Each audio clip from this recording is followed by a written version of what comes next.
ना अज मां पंहिंजे गैरतमंद भाइरनि खे आज़माइण आई आहियां त ही मुंहिंजा भाइर अज पंहिंजी भेण जी इज्जत रखनि था या उनखे उघाड़े सर घर मोकिलनि था। सिर ढकियो जीजा, सिर ढकियो। असां बेगैरत ना आहियूं,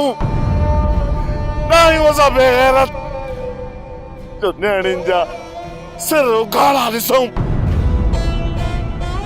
जीजा असां तो सदाई तव्हांखे पंहिंजी अमड़ ऐं रईस गफ़ार ख़ान खे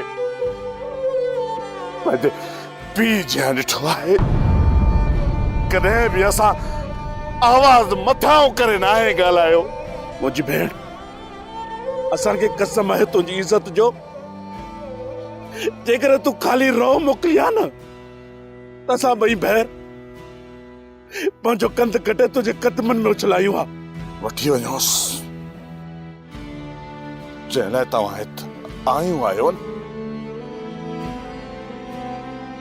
उनखे वठी वञो। मां नथो चाहियां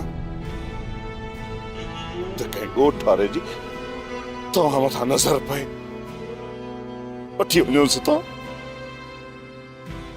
वठी वञोसि। खणी जो तव्हां ते कंहिं ॻोठ वारे जी नज़र न पवे, पर मां त पंहिंजे नज़रनि में किरी चुको आहियां न। ही गफ़ार खान जेको ॿियनि जे नंगनि ते पहरा ॾींदो हो ऐं उन्हनि खे बचाइण जा वचन ऐं वाइदा कंदो हो, उन ई गफ़ार खान जा नंग अॼु सिर उघाड़े बीठा आहिनि। इहो ॾिसण खां पहिरियां मूंखे मौत छो न आयो?